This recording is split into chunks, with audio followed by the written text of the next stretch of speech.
Hello, everybody, and welcome to this week's episode of I Cast Fireball, an actual play 5e D&D adventure where we go through the campaign Skulls and Shackles.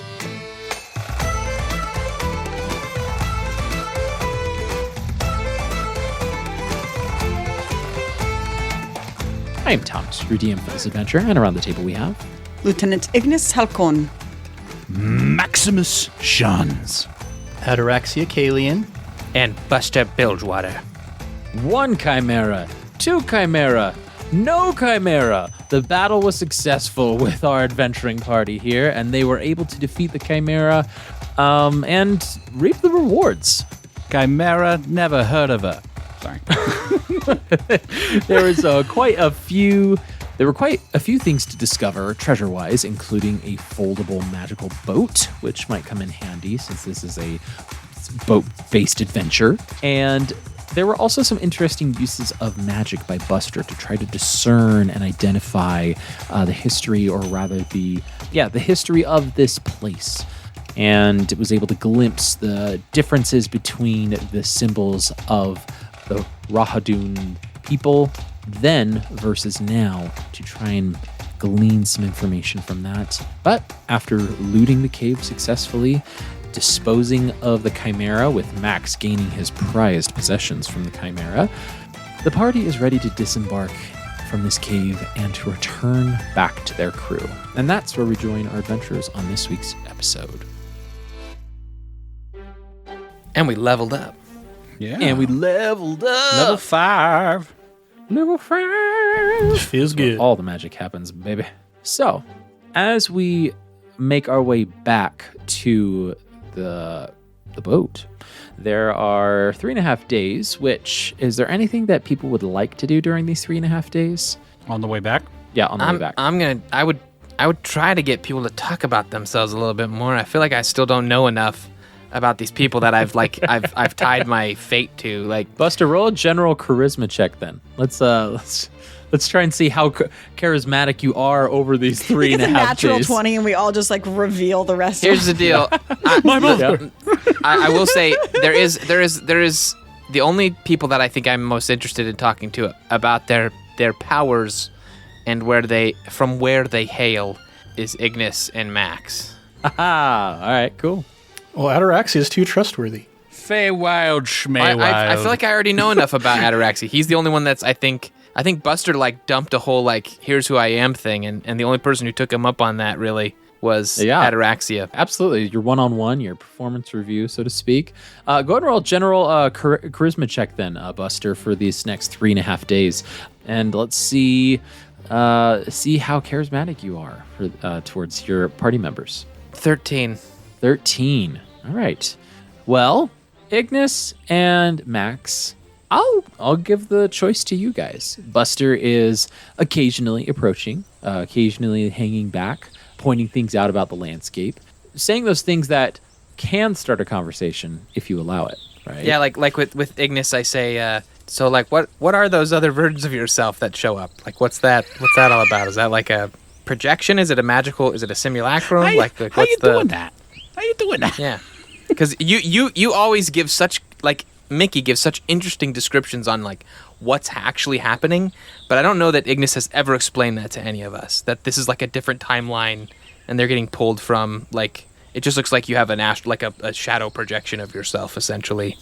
And then I think Buster will try and make a few comments about fate offhandedly around Max, just to see if I can get him to talk about chance and whatnot, because I'm curious about the dice. So those will be the different little bits of like carrots he puts out. Oh gosh, carrots. Oh gosh, inspiration. What's up, Dak? All right. There you go, inspiration. Lizards like flies. Let me be a fly in the Listen. ointment here. And Here on I Cast Fireball, it's rabbit season. Okay. Ow. De-inspiration. Oh no. I took it too far. I flew too I went too far. Flew too close to the sun. The hubris. Hubris. Ataraxia, get this one. So any bites? I think the only response that Ignis gives to him is a short explanation that may not make much sense, but she doesn't seem to feel like she owes him an explanation. So when he asks about the shadows and the echoes, she'll say, "It's a gift from Rolterra. All of us angels have them. Each one may be a little Hold different, on. but How, you're an angel? Yeah, that's new information. yes, I'm an angel of Rolterra." And she looks at you like, "Of course. What else would I be?" Without a hint of like sarcasm. Is this normal? Like, is this a normative like type of person I would interact with regularly, or is this the first time I'm recognizing consciously that I'm talking to a celestial person? Like an Asimar, is that what you're saying? Yeah. Yeah, so Asimars, they, no, Buster, you would not really have seen an Asimar in this, no. Yeah, no, no, No. no. Simple answer. Yeah. So No. like, if I told No, you I'm and- if I told you I'm like an eldritch demon, I just look like a bunny. Would that be weird to you? Demons exist. Are you a demon? Okay. No. I'm a Haragon. I'm like, we're a regular. Like, we just look like this. Demons come in many forms. Sure. Yeah. Sure. Really? I don't. This is new to me. I mean, I've met people I would call demons, and I've known people I would refer to as being angels, but I wouldn't say that they were literally those things. There are literally those things. That's what I'm telling So, you. when I was talking about not believing in gods, that was like like I was kind of hitting a little too close to home, wasn't I? If you're literally an angel. I am literally an angel. I've been called down by Rolterra to inhabit this body on this plane to do her bidding. I'm going to look at Ataraxia just to make sure that I'm not the only person clocking this information. Hearing this information. And I look back and give him a shrug like, I mean, I don't know if it's my place to say anything right now.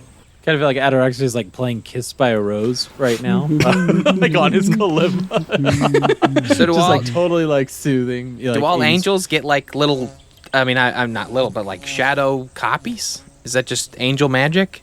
It's not magic. It's a gift from Rolterra. Each angel has their own gift. Mine just happens to be these shadows. She hasn't ever felt the need to explain them to me, but it is a gift from Rolterra to help her in her mission on this plane. Each of us have them. What, us being other angels. The army of Rolterra. The holy army of Rolterra. There's a moment here where I think Buster is questioning her ability to understand what reality is. But I think he will keep that to himself. Like, aha. Right. Right. The army. I mean, listen, all the gods manifest their will through their servants in different ways, you know? That makes sense. I mean, here, look at me, for example. No more questions for me. I understand now. So Thank for you. a 13, she was not fully... She was honest and straightforward in her answers, but without any deeper details. That is surface level, what she would assume is basic information for people to know. Yeah. I love this. Look at me, for example. I grew up in an orphanage. Lots of orphanages are dedicated to Cade and Kalian. And when you leave that orphanage, he's like, hey, you can have my last name if you want it. So we just go around and we spread his words, spread just the good vibes. Real quick, world building question: Who would Buster's family have worshipped? Like if they were like farmers and earth people. That is a good question. My gut reaction is Erastil. Erastil?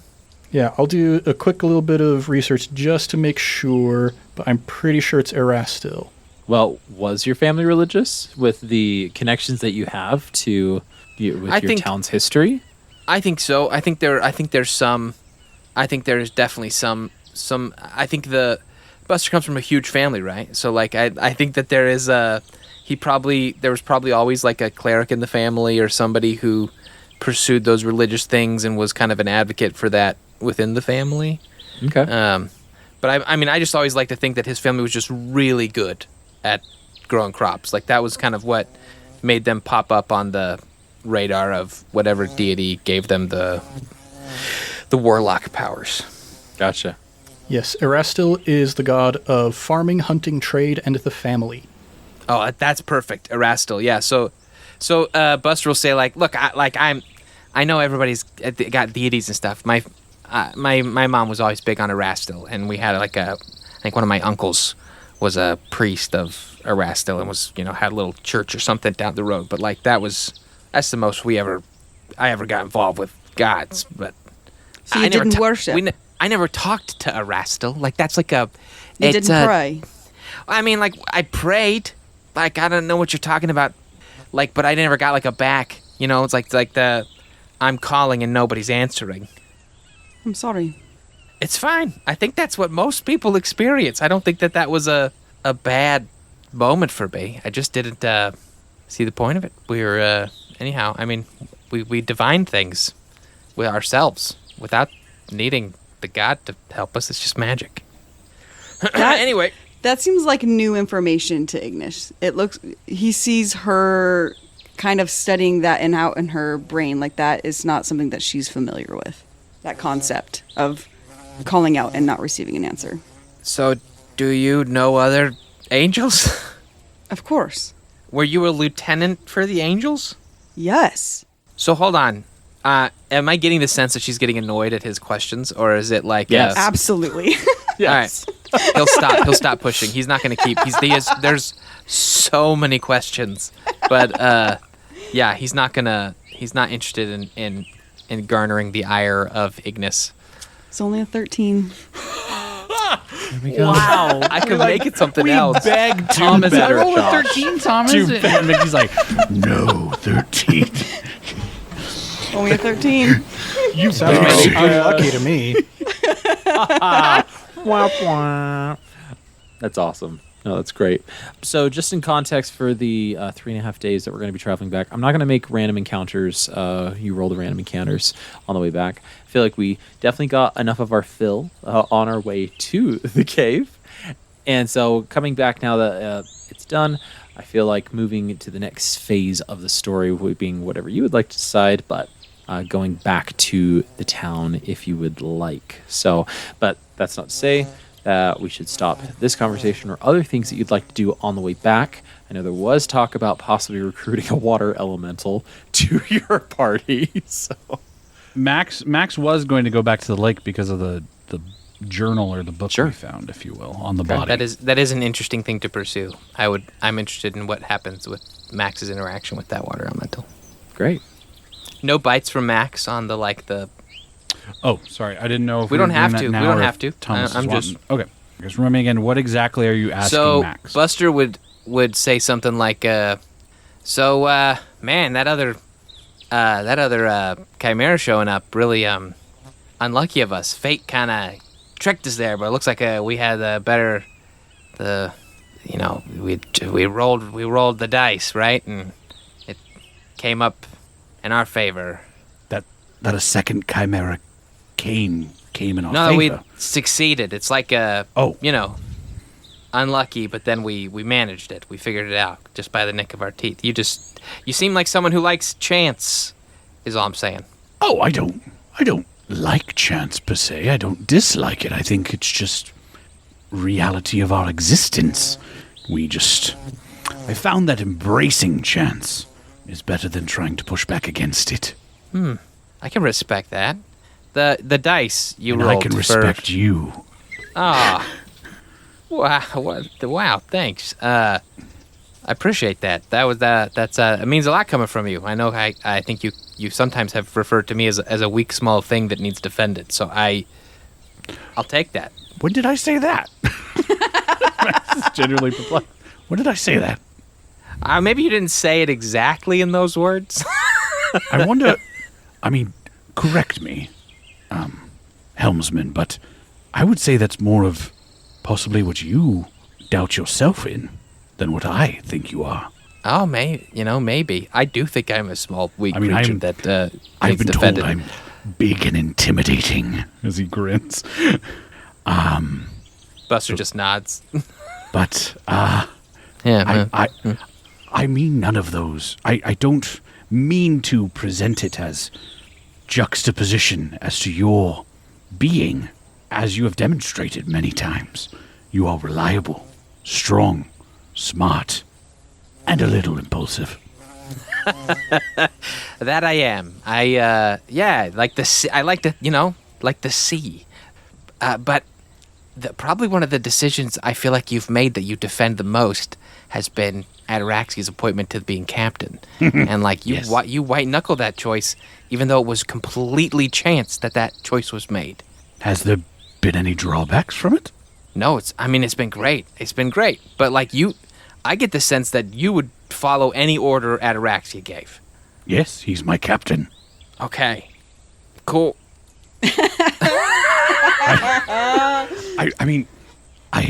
I don't believe I'm complicated in terms of how I view things.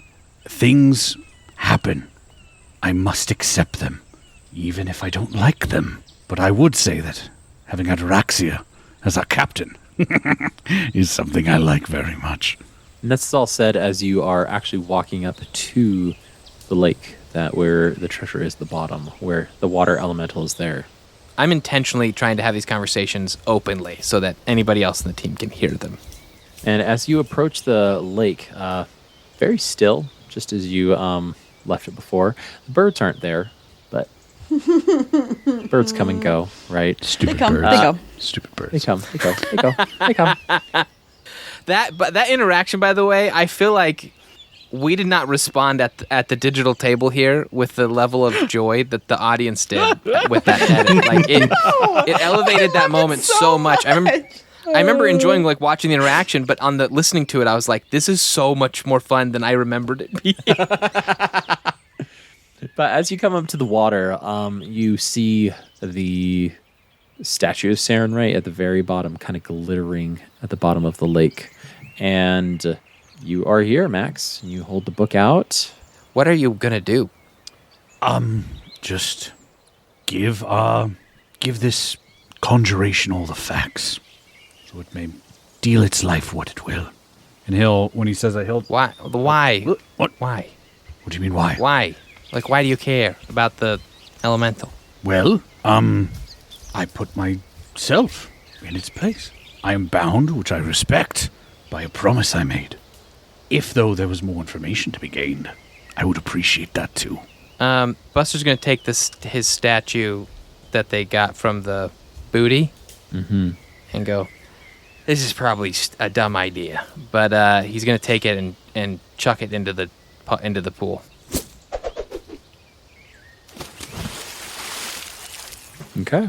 As you chuck it into the pool, you let the ripple, it creates the ripples sploosh and disturbs the pool, but the water becoming glass pretty quickly. And you wait probably for a good 10 seconds and you're like, yeah, that was pretty dumb, wasn't it? Before the water actually starts to ripple and kind of bubble up, and then and the water elemental holding the statue you just threw in glides forward towards you. And I'm gonna pretend like that was Max's deal. I throw it and then I step away. Like I'm just like, maybe this will help get her attention, or their attention. And extends the statue to you, Max, and goes, This is not in my command to protect. This is all in Aquan, I would imagine. So in that, Max just says, Yes, it was a way to get your attention. We wanted to bring this to you.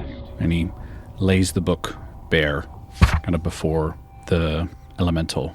I'm comprehending language, by the way, just so I know what's going on. I figured you were. but Okay, yeah. okay. We found it on a body at the end of our path, long since passed.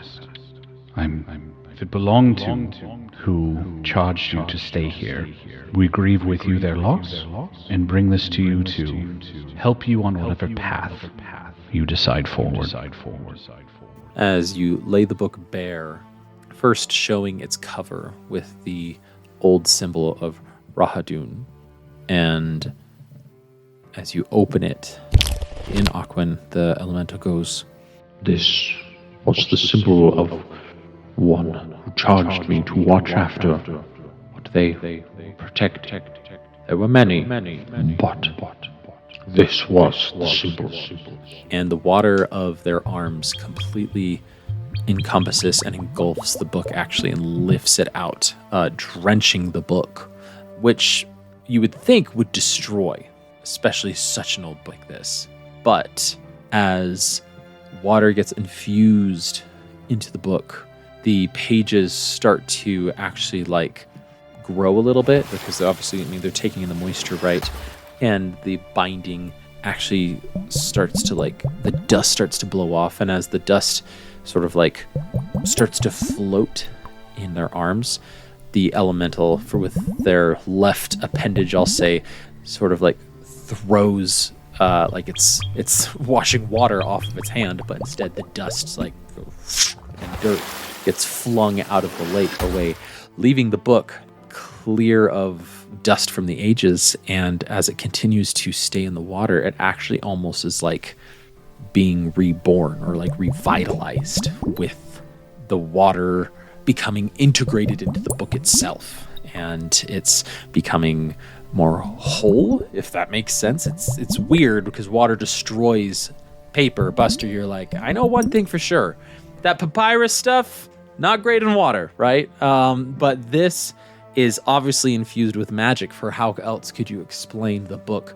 almost knitting itself back together? Not perfectly, not pristinely, but certainly in better condition in water than it was outside of water, with decay and with age. The elemental in Aquan turns to you again, Max. I thank you for bringing me their symbol again. And if they have passed beyond, perhaps it is our time I pass as well.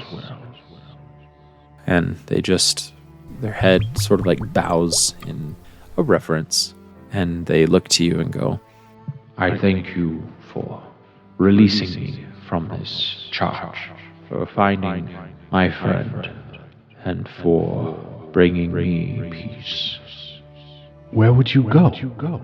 I have long yearned for my home plane, to return and be one with my siblings, not so landlocked as I have been for this time, but to truly return home. At those words exactly, I'd assume, I don't know, is it just me and Buster, or is everybody standing around? What's going on? That's what I was going to ask. Is Buster like standing back and translating for us, or are we just like watching and he's just like listening to himself? Buster goes, so I think Max might have just accidentally killed the elemental. Is that really what he says? yeah. Yes. Oh my gosh. With what the elemental said, though, Max just actually, tears just start kind of streaming down his face, and he goes, It's good to be able to go home and be with family. I am happy for you. Very, very happy. I do not share that. As the tears fall from your face, two appendages reach up to catch the tears from your eyes, and like wipe them away. And That's beautiful. I leave now, and leave behind my responsibility. And it just slowly falls into the lake, and as it does so, it takes the book with it.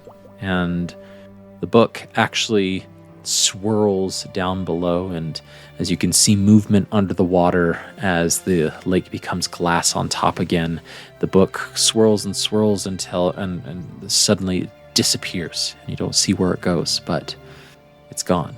And you get the feeling that this elemental has passed.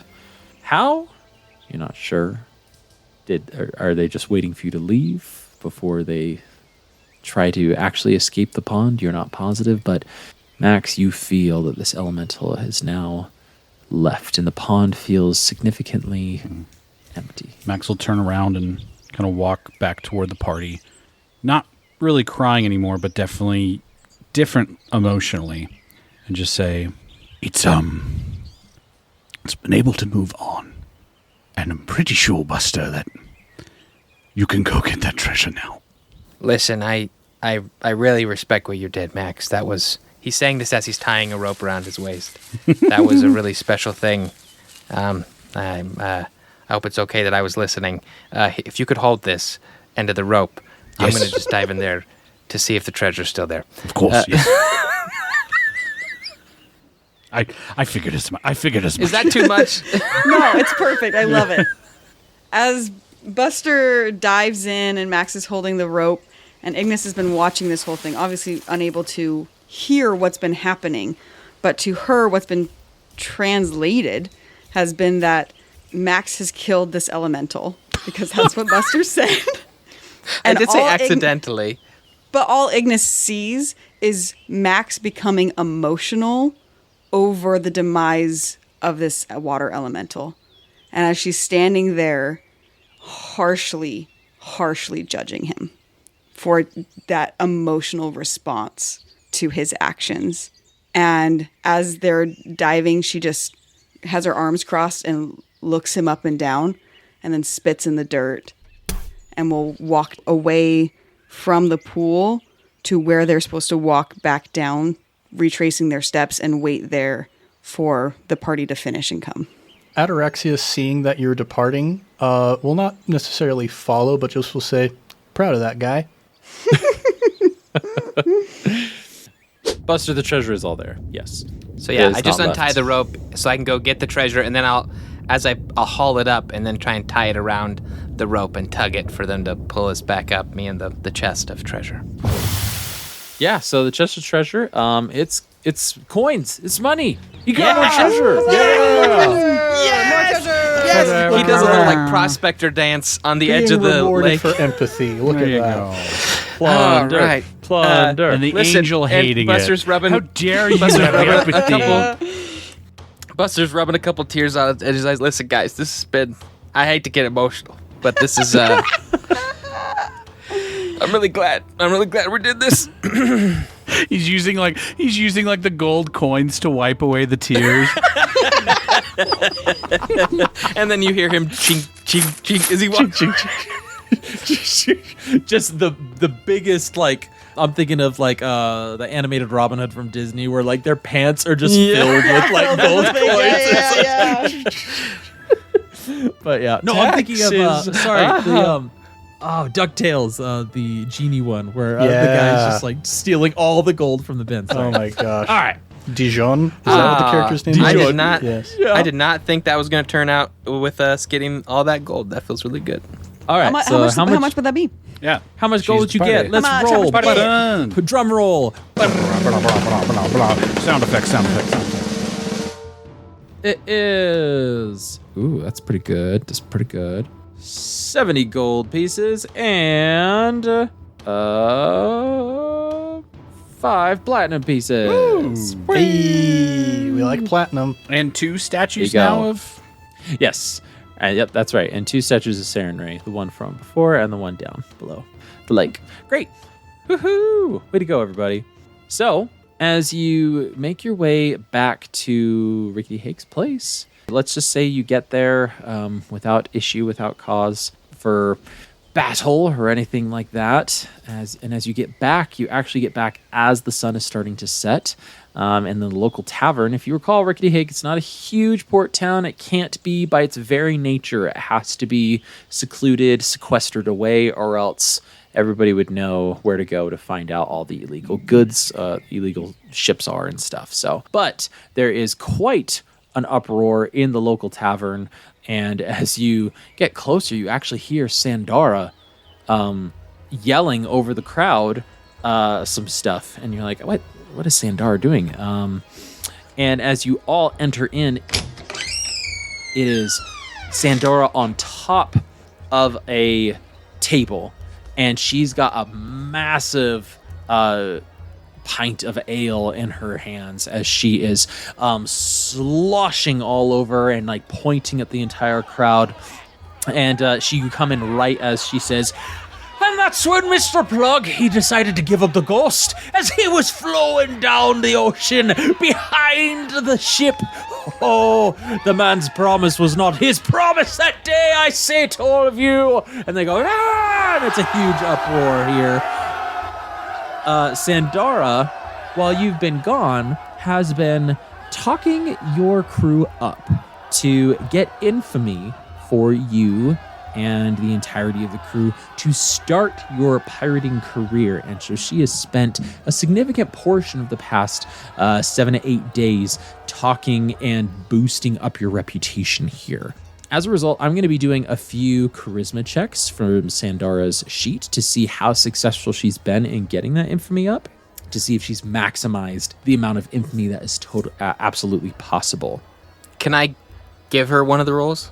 So you can give her this final roll here for this day that she's working on. It's not a great roll, but it's not bad. That's the only thing. So now, I don't know what as her ads are, but yeah. Now, as I mentioned in a previous episode, these are rules specific to the Skulls and Shackles, which is a Pathfinder campaign, but we're modifying it to D&D 5e. Hopefully the way that I've modified it is going to be balanced, and if it's not, we will revisit them. But but ideally, the check is going to be 10 plus twice the group's average party level, right? Which ideally that would be, I think, 20 right now. So she'd have to get a 20 to get infamy, but I'm actually changing that to just the group's average party level. So it's just 10 plus your party level. So she has to get a 15 currently right now with her charisma check. So she's done that a couple times in the past, so I'll be rolling to see on that.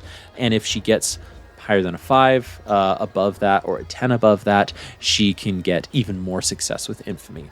So here's the first roll. Go ahead, Ned. That's a good call, because rolls tend to be much, much lower in 5e than they are in Pathfinder. Absolutely. Pathfinder, it's very significantly.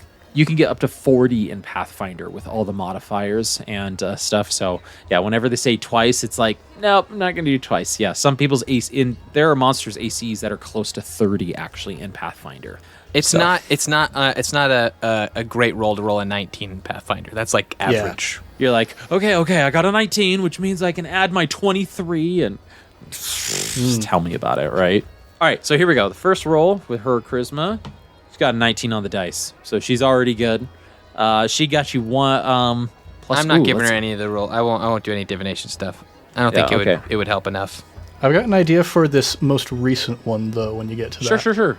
Yeah, absolutely. I'm going to be doing 3 rolls beforehand. I'm just getting her character sheet out. All right. Like my highest divination roll is a 12 today, and I don't know that that's going to give us like much. Charisma. Okay, so she's got +2. Yeah, so she does succeed by 5. So it is a great success. So she gets 2 points of infamy for your crew here. So the second one that she's saying was only a 13. But she does get a +2. She barely meets it. So she gets 3 points, a total of 3 points of infamy. She's doing a third one on her own. And let's see.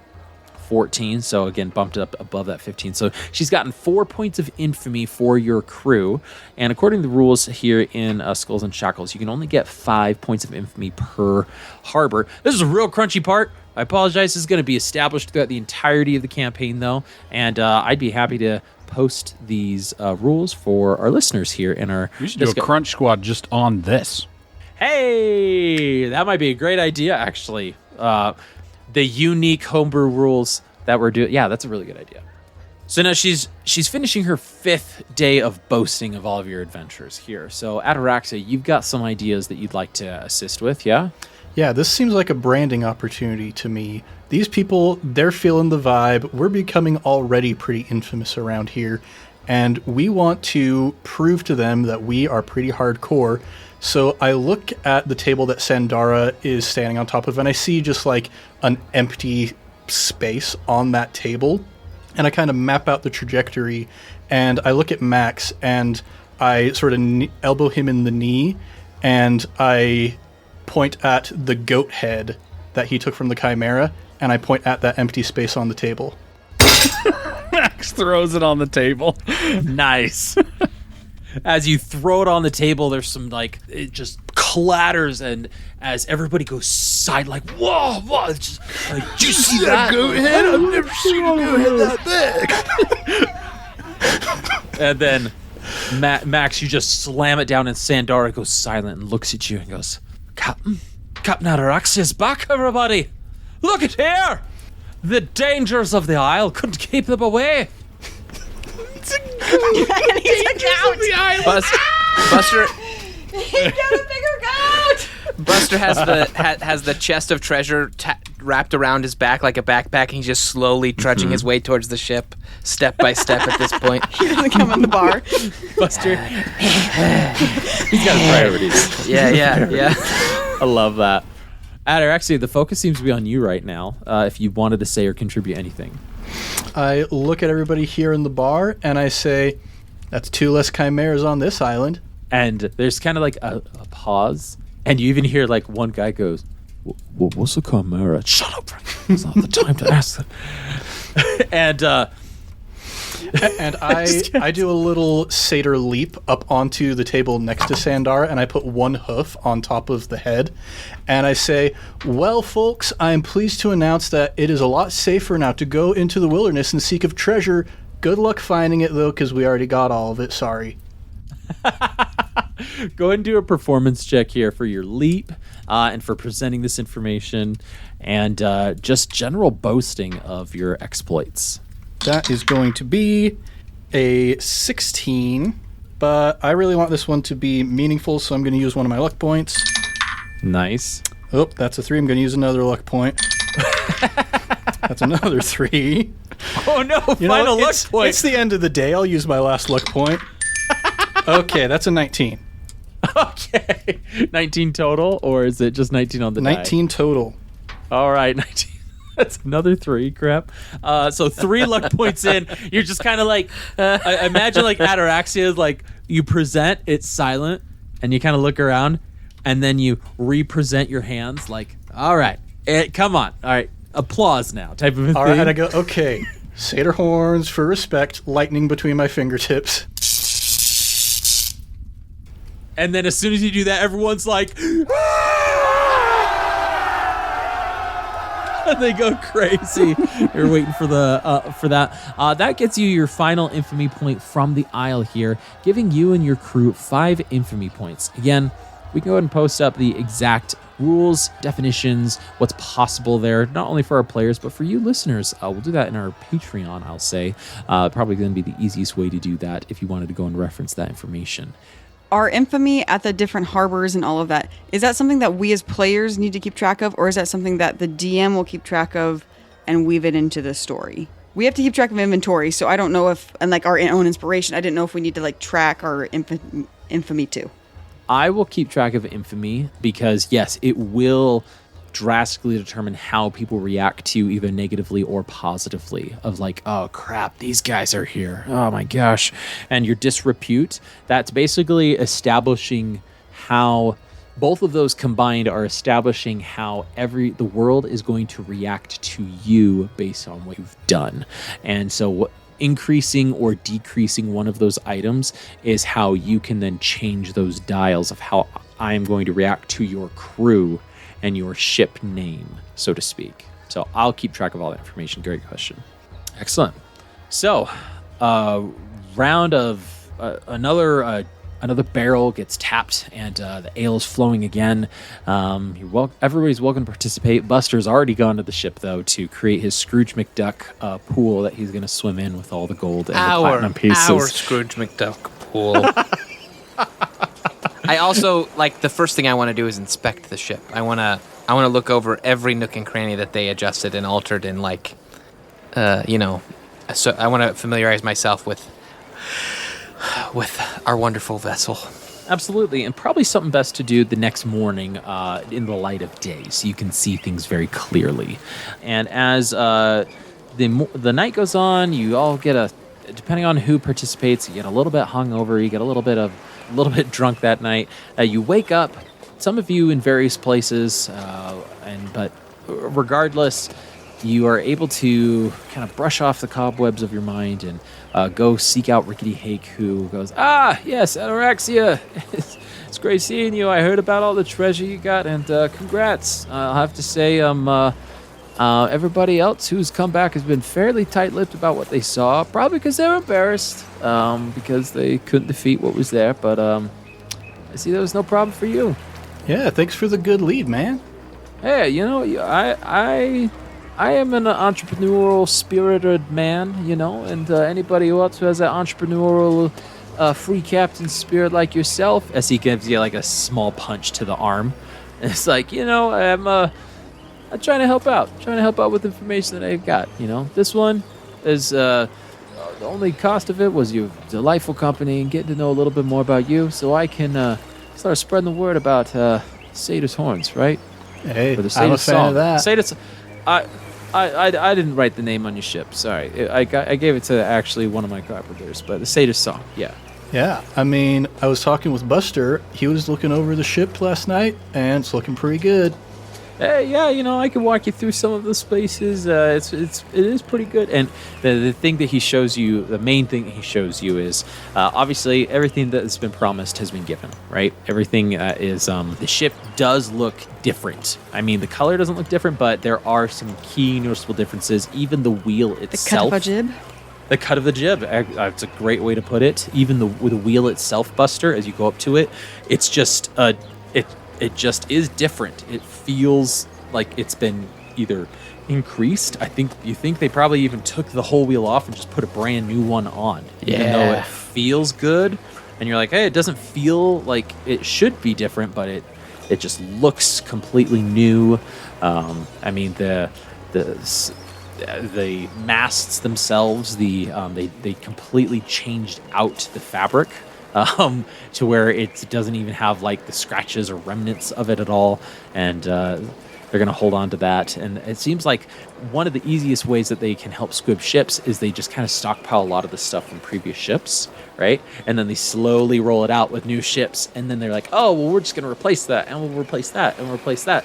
Almost like a Ponzi scheme, but to help other people, you know what I'm saying? But nobody's going to be cashing on all that stuff at once. So yeah, it's fantastic stuff. The thing that he did want to, hey, I want to tell you about your captain's quarters here. Let me bring you on here. Right near your bed, Ataraxia, there is a small compartment directly over. It like looks beautiful, looks ornate. There's even like an intricate carving of a satyr that you're like, how did that get there? And as he goes, you like this? You like this carving? I'm a pretty big fan of it. I mean, it's good branding. Yeah, well, look at this branding here. And he twists it clockwise, and as he does, the satyr kind of goes horizontal to the ground, gets set inward, and then the wooden panel pops off, and there's a small smuggling compartment in there.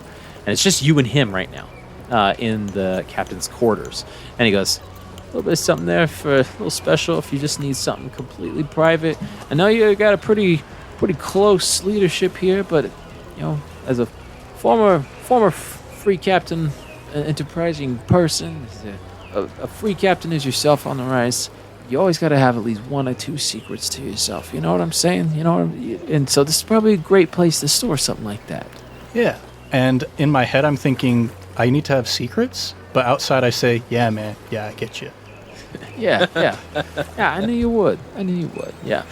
We've got a couple of those. We've got one here, and then he says, and we've got one in the kitchen, and we've got one right by the right by the steering wheel as well, right in the ground actually. So we call it the helm. The steering wheel, I can call it what I like, you know. I built it. I can call it This what is I a want. nautical.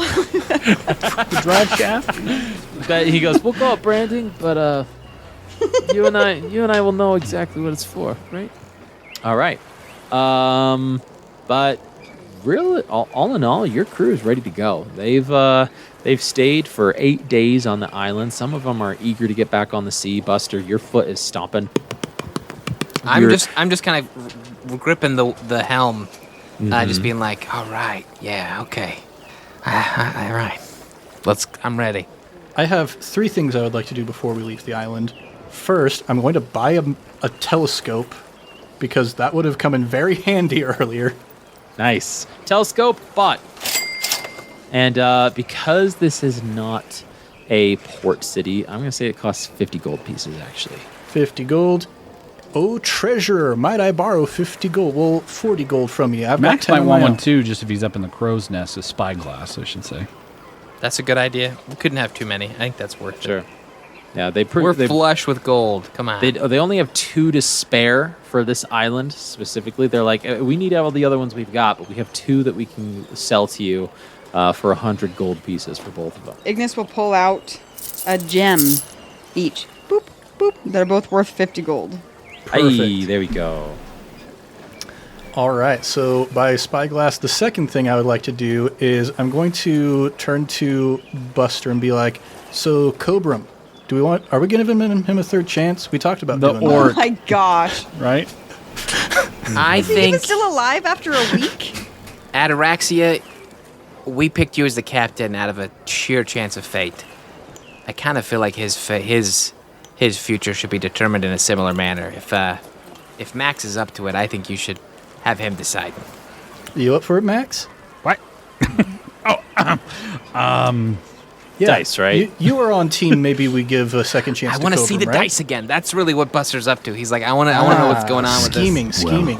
Then let's There give it you a go. try. And he'll open up his journal, pop out that dice that we used before, and he'll be like, Okay, what should we do? where's my dice? Basically, it'll be, if we want to, Captain, if you're willing. basically the equivalent of, because it's images, not numbers, but the equivalent of the 1 or the 2, we keep him, 3 or 4, leave him to his fate. Works for me. All right, let's see what Chance has to say. Chance says his path's his own to make, not ours to guide anymore. Well, there we go. Fine by me. And Jacob, what symbol was it that popped up as you described the dice? Oh, I'd have to recall in the episode what each symbol was again. I don't remember because it's each, like the 1, the 2, the 3, the 4 meant different things. No, I'm holding it canonically. Okay. That's fair. We'll get back to the Ataraxia canonical was the stuff 3, later. I think, and he was the. That'll be a word of recall question. Yes. Can't remember. There we go. All right, so that is thing number 2 I wanted to do. Thing number 3, I'm going to go find Ignis. And I approach him and I'm like, well, Lieutenant, you are going to be pleased to know that fate has decided that we're not giving Cobram a third chance. And a wide smile across her face. She Ignis also- is like, what? Oh, what? Oh, that's terrible. Stop. That's terrible. Bummed. Because it seems like you're psyched. Did Max use his dice again? He did. We left it up to fate, and fate said that Cobram gets to figure out his own path. There's a sparkle in her eye about the fates deciding. The other thing I want to talk to you, though, if you'll remember, I gave you an order to not question me when I ask you about feelings. Did you? I did, in fact. Okay. Yes, can just- confirm. Can confirm. Can I do a Mickey's history like- check on that? Ignis levels her gaze at him, Yeah. but she doesn't respond. She just acknowledges. So, back at the pond, just a couple observations.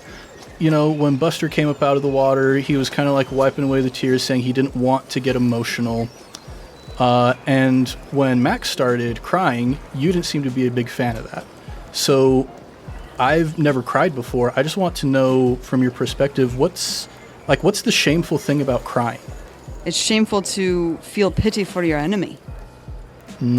Interesting. We're pirates. We can't be crying about all the people we're going to be sending to Rolterra. We got to be tougher than that. Otherwise, we're not going to make it. We won't have the strength we need to do what needs to be done, to follow our own threads of destiny. Okay. So it's not the fact that Max was crying, it's the fact that you think Max is weak. She thinks about it.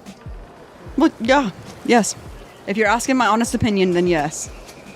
I'm not going to tell him that you said that. Ned, take an inspiration die if you don't have one already. I'm just like, I still get caught off guard when you're just like, I've never cried before, so I just know, need you to be it's so straight with good me. Like, every just tell me, time. like, what is wrong with it? And just like, anyway, inspiration. Oh, thank you. I actually had already used my inspiration. So, Aha! There we go. and that's all the stuff that I wanted to do before we leave port. Great. So we got 2 eyeglasses here. Buster is secured the gold away. Ignis is ready, barking orders, getting people on the ship. Could I do one last thing before we like leave harbor? This is like a little side project each like evening, just like for like 30 minutes or so before going to sleep and whatnot. He's been working with this kind of silver wire, and what he's been doing is fashioning it into a couple things. So he would like, I would imagine there'd be a moment where the 4 of us are together, like in the captain's quarters maybe, before like we leave.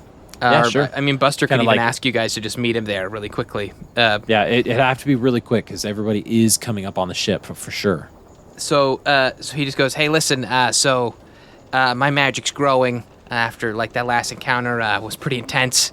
I can feel I have like some new abilities, some new spells. I think I'm going to be able to cast, and I've never been great at group casting. Like when you cast a spell and it identifies all the people who were recipients of that spell, and so my mom taught me a little trick where I enchant a batch of items, and I designate those items to be always the recipients whenever I'm selecting certain people to be beneficiaries of good spells. So anyhow, I made, and they're basically little woven pieces that look like the Satyr skull that Mickey had designed, that flag, that same symbol, but in silver wire, and they're effectively like cloak clasps that you can hook on to a part of your person. And he says, so I made one of these for each of you, and I'm one of my spells, and he kind of is gesturing to like a part of his scarf. Though it would be hard to figure out exactly which line he's touching, but he basically says, I'm going to be able to do like water breathing. So we'll be, this is an important thing I want to make sure I get to each of you in case we end up, I don't know, underwater. So, but I have to enchant them real quick. It's a little embarrassing. My mom says it's superstitious, but this is the only way I figure out how to enchant them. And anytime I've done it different, it hasn't worked. So, this is basically in his head. It's kind of the superstition of wizards. Like if he doesn't do this, he has a hard time casting the spell correctly. So he learned this as a child, and he goes, time to enchant. What I'm gonna do, I choose to enchant you. And nothing happens. There's no magical effect or anything like that. Wow. And then he hands one to each of you. Was that a spell? Yeah, I enchanted them. What does it do? It's so that I know when I cast certain spells that whoever's wearing these pins receives the benefit of that spell. So just always keep this on your person, especially when we're in a tough spot. I grab it from Buster's proffered hands. I'm like, man, I can't imagine why you would be worried about us getting caught underwater. That was a joke. They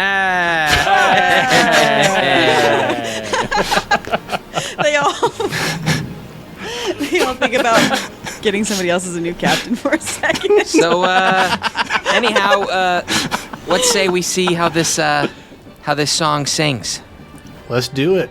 And as you go onto the deck, everybody's gathered. All of Rickety Hake's people are standing on the dock, and they're about ready to push you off into the sea to christen this ship. And everyone's real excited, really buzzing. They really enjoyed your crew's company. Max, is there something you wanted to do before Rickety Hake comes up to present to the ship? Well, yeah. As he's doing that, Max will just climb up to the crow's nest, to where he's usually needed when the ship is about to take off and when we're doing stuff.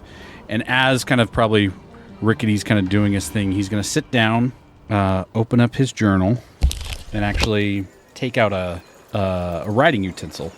And he's going to start writing just a couple things about found a new crew, really interesting people. He's going to write specific details about each member. He's going to say, like, the captain, courageous, naive, helmsman, curious, impulsive. first lieutenant, strong, weak, and he's gonna write. Let's go. Let's go. I dig that. I'm here for it. He's gonna write below it. Came across a water elemental, helped him get home. Wish I could do the same. Coming back to you. And then he's going to turn to the front of his book, his journal, because he's written many pages. And there's a little song that's written in there, and he's just going to kind of hum that to himself. That's what he does.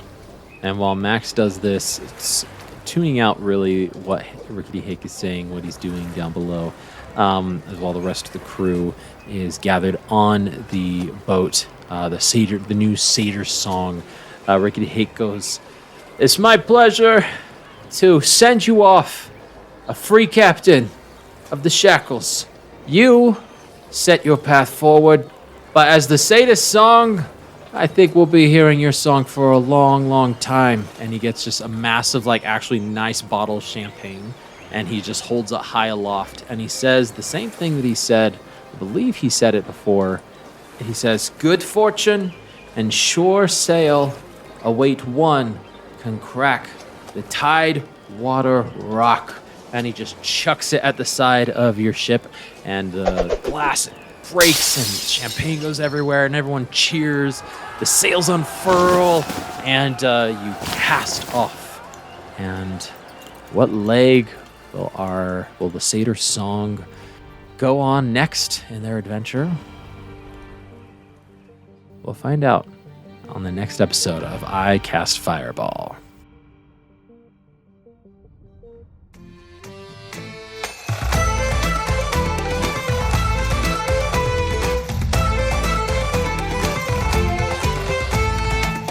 Ooh, baby.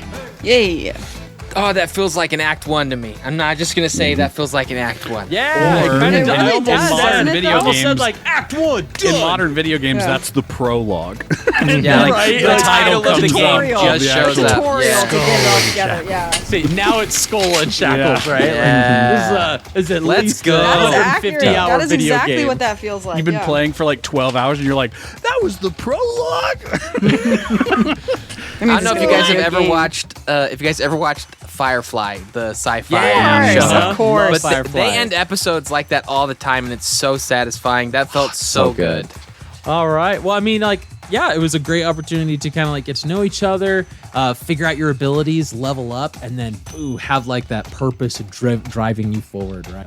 Out of Act 1 into something bigger and better. So, well, players, as always, Ned, Jacob, Josh, Mickey, thank you for joining us on this episode. But listeners, thank you for joining us on this boat-based adventure that we've got going on over here at ICF. If you like what you're hearing, shoot us a message. We got our email, icastfireball2020@gmail.com. We've got our social medias at icastfireball20. We've had a couple reviews, people message in.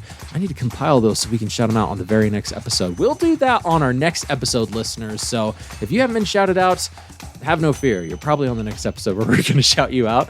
But speaking of shouting people out, we're going to shout out our sister podcast, Improv Tabletop, where Ned takes a turn as the keeper, GM, the fabulous master over there, telling fantastic stories. Some of them are 1 month long campaigns, so they're really small compared to these long running D&D campaigns. Some of them are a bit longer and Avatar themed, so why wouldn't you want to go listen to that? Don't forget to leave them a 5-star review on the way out.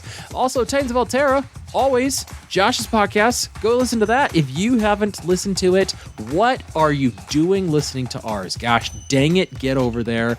And don't forget to leave them a 5-star review as well.